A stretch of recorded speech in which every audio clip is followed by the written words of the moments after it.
Hello. Thank you. It's great to be here. It's my first time in Mexico City. It's especially great to be here because I literally just stepped off a plane, like a no-sleep to Mexico City plane. But this is so much better than crashing into a warm hotel bed. So I'm very glad to be here with you. So in the past day and today, you all heard a lot about purpose. And I'd like to talk about the little twin sibling of purpose, romance. And I'd like to make a case for romance being the oxygen that brings purpose to life. I have to say, though, I'm biased. It's a confession I have to make.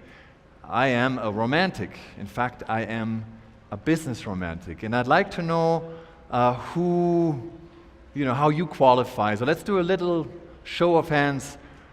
Who of you considers themselves a romantic when it comes to life, the way you live your life? Raise your hand now. It's kind of hard to see because the light is sort of romantic. Oh, okay, that's quite a few. Wow. Wow, that's as many hands as I've ever gotten. Okay, I can go home. Okay, but now let's raise your hand if you are a romantic when it comes to business. Oh, okay. It's a little thinner. Yeah, thank you. That's the usual reaction. Now, for some reason, business and romance seem to be at odds, and we seem to have a hard time reconciling them. You could argue that romance ends when business begins, and sometimes business begins when romance ends for divorce lawyers.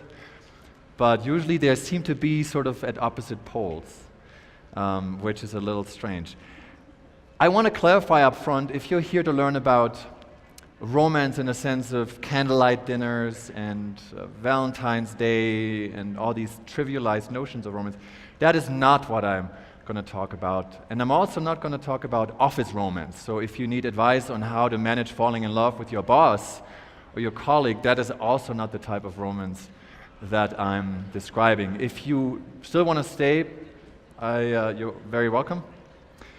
So the type of romance that I envision is experiences of awe and wonder and magic, moments in which our adrenaline runs faster like it does now for me, where we lose control, right? Where we have sort of a sense of exuberance and we fall in love with an idea, with a person, with an organization, with a project, with everything. And this has not been a very romantic week, except, and I'm sorry, Chris, to rub this in, Iceland beating England at the Euros, which I think is a wonderfully romantic story of David winning against Goliath, right? Sort of the romantic rebellion against the commercial system of soccer or football, and then this little nation prevailing and now being in the quarterfinals of the Euro. So those are the types of experiences, the concept of romance that I espouse and that I want to promote in business. But it's really, really hard in business because so often the reality of our business organization looks like this, right? That's sort of the org chart I think that we sometimes encounter as we pursue our daily work lives. It's not surprising then that only 30% of employees worldwide are fully engaged at work, according to this Gallup survey. That we actually work more, but we earn less overall than in previous decades. And now there's a whole new dimension of our work life, right, that is coming right at us, which is the rise of automation, smart machines, robotics. It's an industry that is rising. In fact, there are some studies that predict that up to 50% of the human workforce is going to be replaced by software and robots in the next 20 years. And that does not only apply to mechanical work, but actually increasingly also knowledge work and even creative work. So here we are, the robots are coming, and they're already here, right? Already AI, algorithms are utility, they're already a different layer that is part of the value propositions of our companies. And many pundits speak of so-called exponential organizations. The Singularity University in the Bay Area, where I come from, is promoting that concept. Organizations that are brutally efficient, entirely data-driven, that really measure everything, that are totally quantified, and in that sense, almost like dehumanized, right? They're so logical, so automated that they have a very linear goal. Amazon is probably the most prominent example of the old digital economy, and then of course Uber, really the very aggressive, abrasive example of the new digital economy as an algorithmic quantified corporation. When we talk about these companies as consumers, as users, we often say, yeah, I'm not sure I agree with their ethics, but they're so convenient, right? Great business model. Yes, they are aggressive, but they're winning. And they are disruptive, and we kind of find that cool, right? Super convenient. But I think it is important to remember that algorithms are prone to flaws, very, very concerning flaws. And I want to share with you two stories that show what algorithms do to our being human and to the way we do business. Uber, during the hostage crisis in Sydney, introduced surge pricing.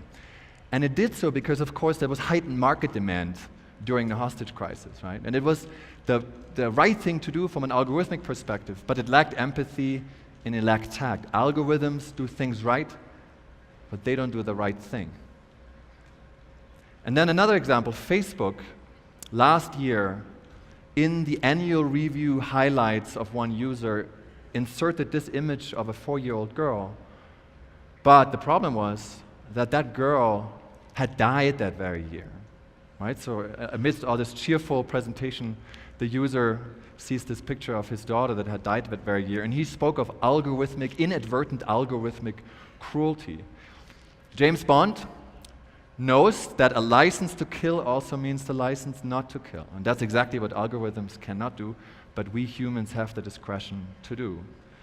Now, there were some other accidents with algorithms and artificial intelligence. I'm not sure if you saw Microsoft's Tay that suddenly went rogue, got hacked, and then started sending out racist tweets, completely went off the trail. And then just a few weeks ago, the first decentralized autonomous organization, in short, the DAO, entirely built on blockchain technology, was hacked as well, and $150 million that were crowd-raised basically have now disappeared. So what does this all do to us humans living in these quantified organizations? How does our definition of work and our identity change? We're already expected to be flawless, consistent productivity machines, but now with automation, software, and robots, we're increasingly competing with smarter and smarter machines that we honestly, in terms of productivity and efficiency, cannot compete with. So in turn, what is happening? We turn ourselves into smarter machines, and we begin to apply the principles of quantification and datafication and optimization to our own lives. So not surprisingly, there are now formats such as a self-hackathon, as if we were software that one could upgrade, right? Sort of a better version of yourself. Or applications like this one, Don't Worry, Be Happy, that basically monitors, when you work on your computer, your state of happiness. And if you're not happy enough, then the application will stop recording your writing process, right? Self-monitoring. We're monitoring behavior with a quantified self-movement, the Apple Watch, Fitbit, and other devices. We are even rating our friends, our lovers, our neighbors, in terms of like the score, the human score, the value they can provide for us with an application such as People.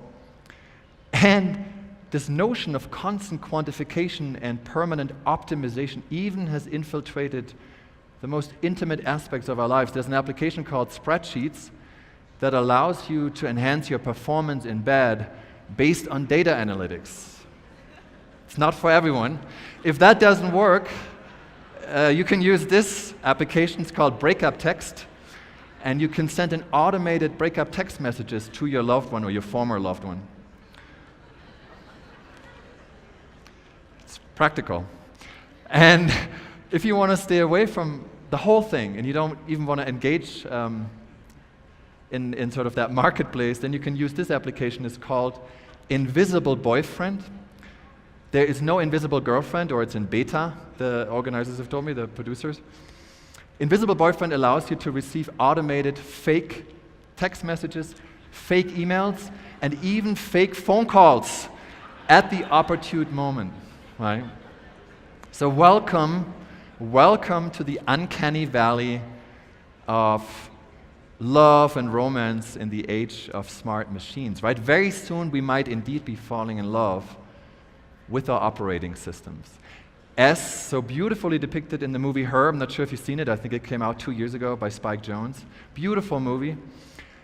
And the New York Times wrote about the movie. The great question is not whether machines will be able to think. The great question is, will humans still be able to feel? Because when everything is quantified, measured, engineered, made predictable, familiar, convenient, then where do we find these profound experiences, strange experiences, that deviate from the routine, that punctuate our daily life, that give our lives meaning? Where's the magic? Where are the strangers, the strangeness? Where's the romance? I believe we are at risk of engineering the romance out of our lives. Romance, which perhaps is the ultimate differential in a world of maximizers and optimizers. Now, that sounds pretty apocalyptic, but the good news is we've been at a point of such disenchantment before. 200 years ago, and I have to go all the way back to my German roots. In Germany and France, the Romantic movement emerged in response to an age of enlightenment and reason.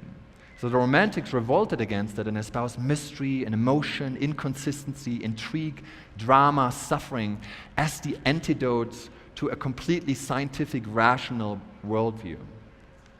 And I believe we are at the cusp and we need a new romantic age, this time in response to the disenchantment caused by the total datafication and quantification of everything. And I think this time this movement can and must start with you in business, because business is so pervasive and so influential, maybe the only remaining operating system of our lives.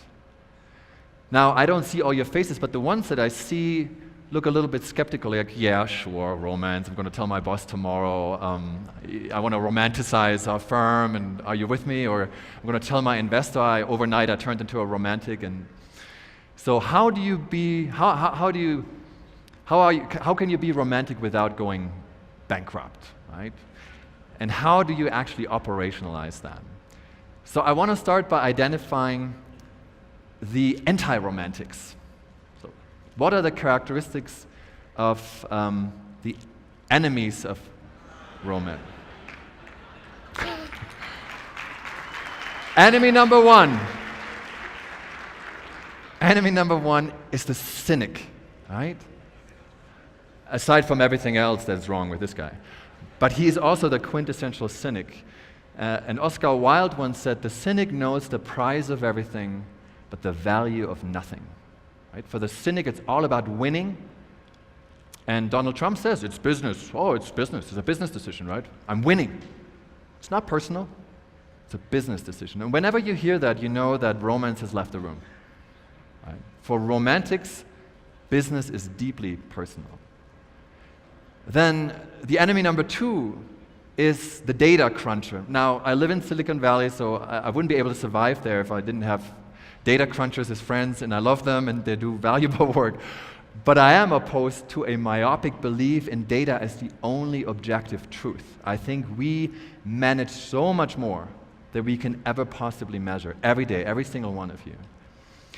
Enemy number three is the transhumanist. There is a very interesting, concerning track also in Silicon Valley that wants to now augment the human self and make it perform better and optimize it, which eventually will eradicate human error, and with that, poetry and romance.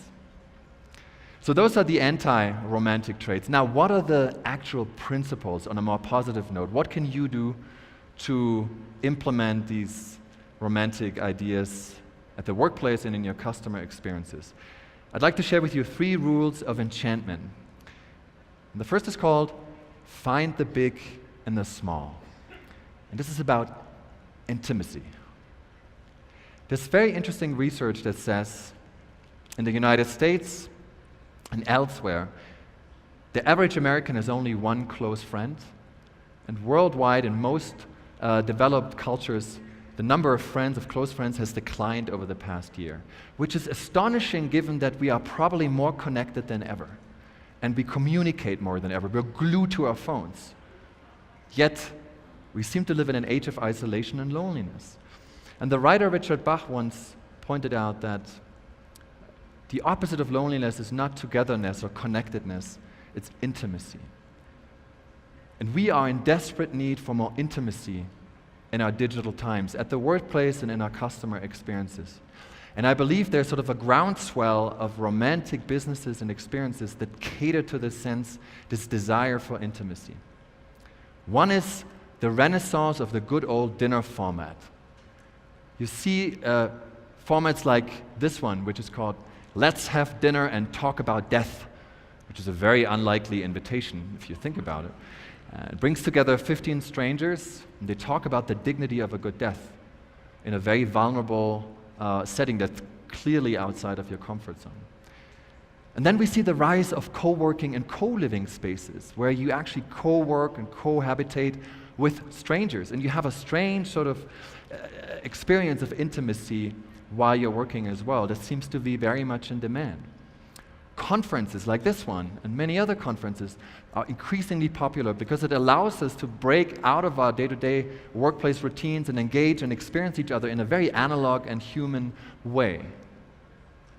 And then there's this social experiment run by my friend Priya Parker in New York. She and her husband, one Sunday every month, gather 15 friends in New York, and they spend one Sunday together without any digital devices, 8 hours non-stop without any interruption. They call it the I am here days.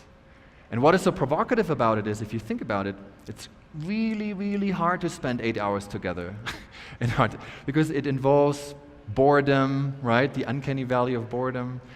But the assumption is that if you spend 8 hours with a person rather than 8 times 1 hour, you develop more intimate, more meaningful, deeper connections. You're thickly present rather than thinly distributed.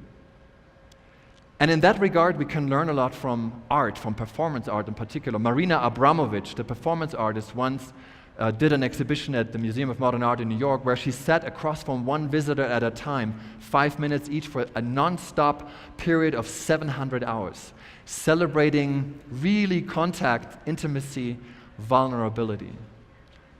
And this kind of thinking has made its way into marketing. You've heard of slow food, slow entrepreneurship, and now there's a trend called slow marketing, where there are ads like this one by Ron Zeal, where you literally see the paint dry. Can you imagine something more counter to the typical conventions of marketing? Admittedly, not every user likes it. You can see this looking at Chloe's tweet. But it got a lot of attention, and it expresses a certain desire that is in the zeitgeist. Similarly, Zappos, the online retailer, rewards its customer representatives for the length of the service calls. Usually, it's all about efficiency, right? The shorter the call, the more quickly it can get resolved, the better. But Zappos rewards the customer representative that has the longest call, that is the most intimate, the most engaged with the customer, in an effort to promote intimacy and real attachment. Now, looking at all these examples, you might think, this all sounds really nostalgic. Are you proposing that we sort of go 10 years back to the good old analog days? Maybe, but nostalgia is often misunderstood as a longing for a time gone by, when in fact it comes from the Greek term nostos algos, which means pain from an old wound. And it describes an aching for something profound, something essential, something true that we have forgotten, that we seem to have disconnected ourselves from. And we do need experiences, products and services and businesses that give us that sense of nostalgia. The Canadian singer-songwriter Nelly Furtado released her new album as a cassette, as a tape, just a couple of months ago, celebrating that sense of nostalgia. Moleskine, the notebook, right, is celebrating nostalgia as well. It's like the quintessential notebook celebrating emptiness in an age of abundance and digital overload. This bookshop in Tokyo only sells one book per month. also celebrating sort of a monolithic sense of intimacy. And we are really craving these concierges who treat us as unique individuals and actually offer us an escape path from an algorithmic world, from a world of algorithmic recommendation engines. And this is not all against technology. I think there are wonderful examples of how you can use technology apps to create a romantic feeling and a sense of curation that is against an algorithmic world. This is my favorite example. It's called Forgotify.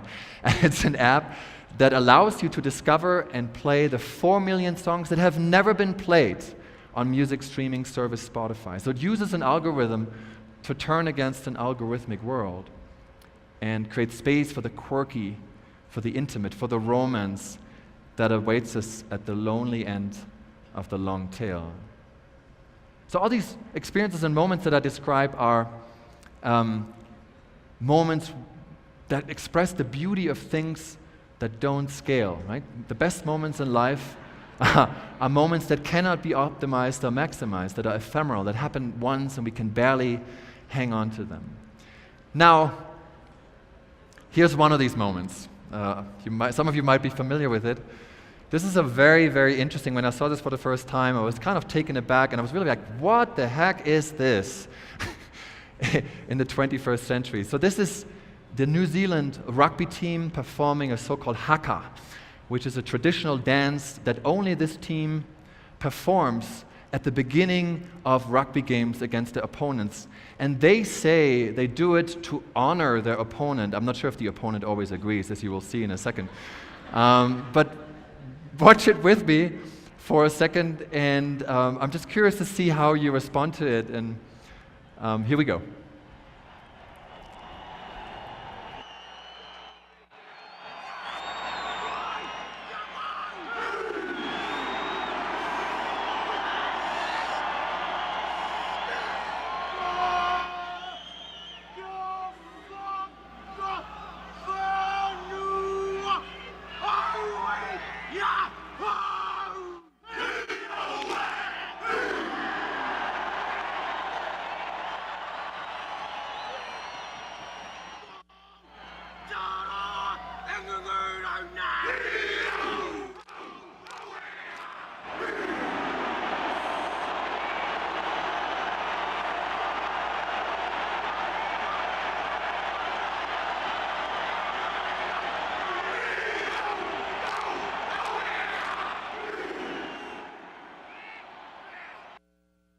Enough before it becomes too scary.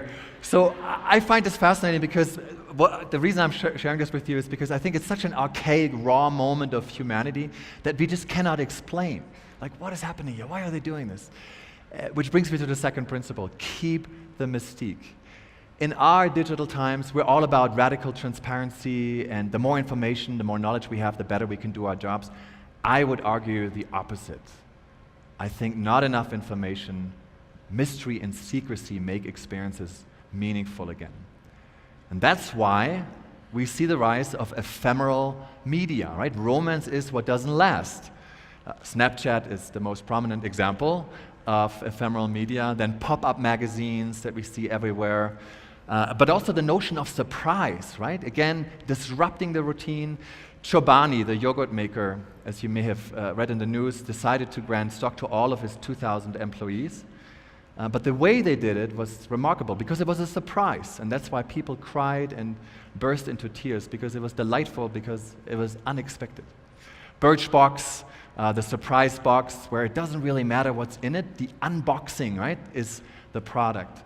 Secret Cinema, which provides mystery screenings and gathers thousands of viewers at undisclosed locations until the very last minute. They disclose the movie they're going to show. Again, here, the secret is the product. Doesn't matter what movie it is, actually. The secret is the product. Secret suppers, secret dinner clubs pop up everywhere. Then there's even a networking series, a business networking series called House of Genius, where none of the participants has to reveal their identity. Think of it as sort of anonymous alcoholics of the business community. And secret rooms that are becoming increasingly popular in Silicon Valley. Startup offices, every startup office has a secret room. escape games from mysterious rooms, so the latest things in team retreats. Traces, an application that lets you hide messages, was recently launched in the real world, and friends can find them, again, playing with intrigue. Then, of course, secret societies. In organizations, Etsy, the e-commerce company, has a ministry of unusual business. Nobody knows who's a member and what exactly they're doing, but their mandate is to disrupt everyday workplace and bring delight to it. Danone, the food company, went on a strategy retreat and asked everybody to wear costumes for the entire meeting to also delight everybody and deviate from the routine. So all these principles, playing with identity, commuting between worlds, playing with multiple hats, making the strange familiar, these are all principles also of virtual reality and augmented reality. And my hope is that VR and augmented reality technology might indeed be the new romantic technology of a new romantic age, right? The great empathy engine that actually proves and allows us to step into another world, which is really the quintessential romantic belief. There's always another world, there's always another meaning, there's always another truth out there that needs to be discovered, even in and through business. And it's no surprise that Google recently launched its Android-based VR platform and called it Daydream, really hearkening back to the rhetoric, the language of the Romantics. So the brand agency Lander said, too much information, that's the new paradigm of doing business. I think not enough information. NEI instead of TMI. Mystery and intrigue make experiences meaningful again. And that brings me to the third and last principle. Suffer a little. Well, as you might know, romance is not the same as happiness. It means you have skin in the game, there's a dark side to it, you suffer a little. But that is so counter to the way we design most of our workplace and user experiences, because they're all designed for instant gratification, maximum ease of use, and comfort, really. With probably the pinnacle being Amazon soon delivering everything we can possibly desire to our doorstep. But why then is it that we still camp out in front of Apple stores night and day as we're waiting for new products? Why do we climb up the mountaintops for the Tour de France and wait for the leading bikers to fly by in 5 seconds? Why do more than 55,000 people embark on this annual pilgrimage to the Black Rock, Nevada desert for the Burning Man Festival? It's this week of radical self-expression and exchanging goods. So if you ask evolutionary psychologists, they will tell you that our brains are still wired for the Stone Age, that we still need these existential, life-threatening events that give our lives meaning, that tell us that we're fit. But we have all but banned them from our modern domesticated societies. Thank God. But we need them to feel alive, to come alive. So what do? Well, we go bungee jumping, skydiving, we run ultra marathons, or we go to IKEA. Because IKEA has perfected the art of suffering. It has perfected the art of frustrating its customers. If you've ever been to an IKEA store like me, the parkour is like the seventh circle of hell. If you try to self-assemble an Oslo or clip-on piece of furniture, you know it's like an exercise in sacrifice. It's a reminder of your own existential incompetence. And the same principle of frustration, by the way, applies to any loyalty programs. They are never designed for instant gratification. All about permanent, delayed unfulfillment, like romance. And then there's this nightclub called The Box in New York City. It's been very successful, and I heard the founder once speak at a conference, and he was asked about the success factors of The Box. And he said, it's very easy. We study very carefully what our customers desire, and then we do the exact opposite. Which means that in the case of The Box, if you pay the highest price ticket, you come in and you end up in the kitchen doing dishes. You suffer a little. Again, you step out of your comfort zone, and it's a disruption to your routine. It's the unpredictable, unexpected that makes it meaningful again. And that, by the way, is also the principle of any viral marketing campaign. The ice bucket challenge is really emblematic of that. You suffer a little bit, there's a violation of a cognitive model, of a routine, then you share it and you connect it to a greater cause. So nothing is more terrifying for romantics than a life of ease and convenience, right? The more we suffer, the more we sacrifice, the more we belong. And my advice to you would be, make your customers and colleagues suffer a little. Frustrate them. Let them wait. Make it harder for them to get what they cannot get. And then reap the ultimate reward, which is the desire intact and the thrill not gone. So in closing, these are the 3 rules of enchantment, and I hope that they illustrated the new romantic spirit that I wanted to promote, that I wanted to instill on you. And I do believe, and I feel passionate about, that we are seeing the beginning, the tentative contours of a new romantic era that is replacing or at least augmenting the smart connected age, and a different set of virtues becoming important. Thickness over efficiency, inconsistency over reliability, fluid identities rather than one single narrative, subjectivity over the idea of a data-based objective truth, and the unquantified self rather than this obsession with the quantified organization and the quantified self. This is too small to read, so we'll publish it afterwards.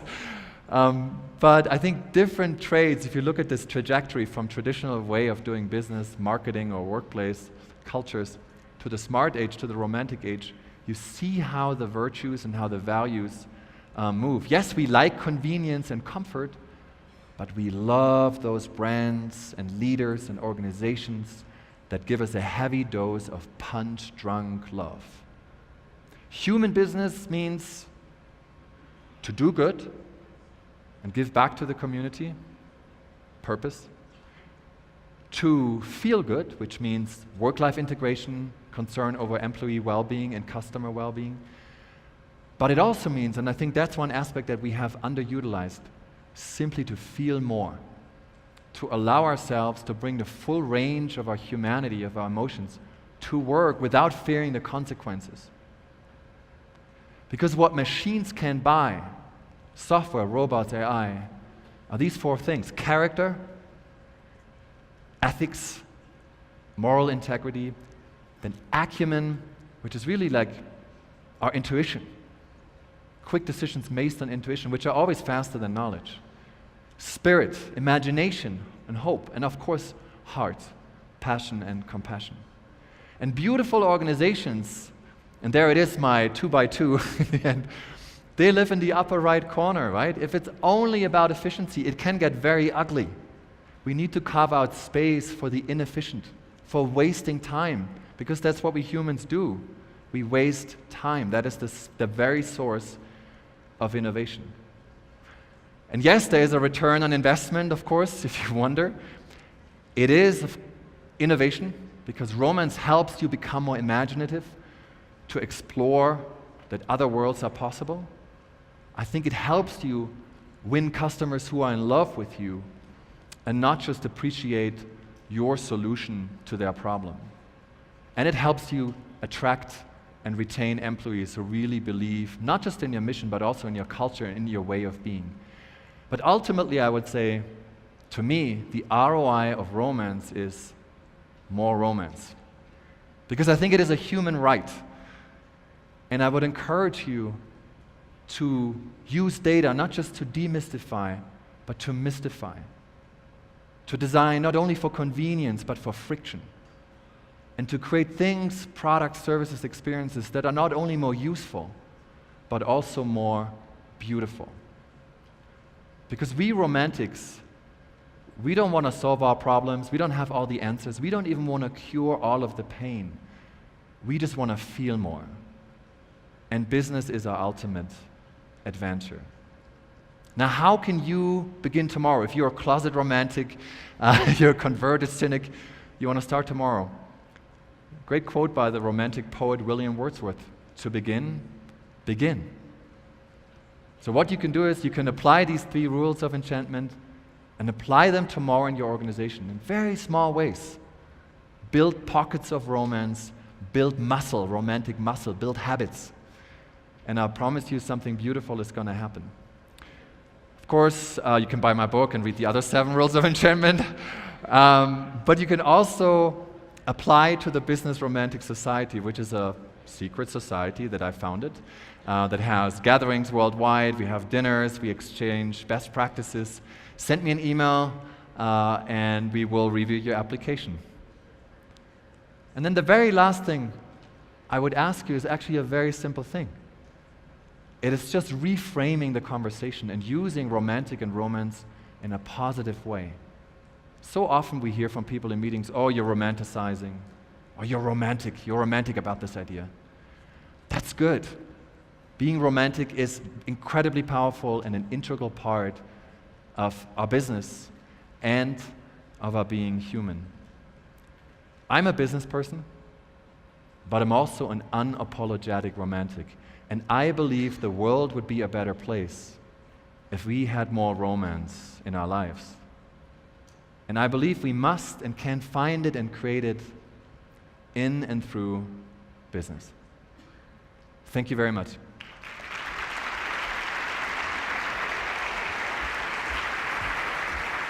I know I went over time a little bit. So oh, we can do a couple of questions if you like. Yeah, we've got time for a couple of minutes. We'll try and get in 2 or 3 if we can. We've got a couple already coming in. So Carlos Granados asks, what do you think of phrases at work like don't take it personally or don't bring your personal issues to work? Seems to be a bit of a clash there with what you were saying about bringing the sort of feelings and romance into the workplace. Yeah. Well, I think it's very hard to not bring them to work. I mean, we show up, and even if we try to hide behind the shell of the efficient worker, they're visible, they're right there. So, and because we spend more than 70% of our waking hours at work as knowledge workers at least, why would we narrow the experience we have, so much of our time, right? Why would we narrow that to such a sort of narrow slice of humanity? So it does take guts, it makes us more vulnerable, but I think it is rewarding both for the organization and for yourself to, show up as your true self. Okay. Maricela asks, why should businesses become romantic if they've already shown that they can be effective and profitable in a sort of a non-romantic fashion? Well, it's certainly harder if you're in an industry that is very efficiency-driven. Let's say Amazon, right, where clearly the formula is working. Except you could argue there is a lot of PR fallout and a lot of talk about what it does to the people living there. So if your goal as an organization is only efficiency and productivity in the bottom line, you probably won't need romance. If your goal is the triple bottom line and you want to contribute to society and you actually want to help create a new way of living and make sure that we humans still have a role in the business of the future with all of these jobs going to machines, then I think you probably have to pivot. And I would argue that those organizations that allow us to do our jobs beautifully rather than efficiently, those are going to be the organizations that will be different and will thrive in the future. I think down the road, if you're purely efficiency-based, you may have not any humans in your organization anymore. But if you want to still have humans in your organization, I think romance is almost like an imperative. And a lot of the cases the examples you gave there are lots of startups. How do you go about bringing sort of more romance into an established business? What is sort of the process? Who are the key people involved in making that happen? So Danone is a great example. They really took a risk when they did the strategy meeting. They launched a new manifesto, wanted to translate into product initiatives, invited 100 people across departments. So the first rule is they're inviting strangers, right? Already going out of your comfort zone, challenging your one truth by confronting strangers. And then they had the wigs and the costumes, which immediately erase hierarchy and change the nature of the game. It's a very different conversation. So I think what you have to do as a big organization is constantly create alternative truths. And that's why VR is so interesting, because you can literally step into a new space and have a new self, a new identity, experience a new version of your organization.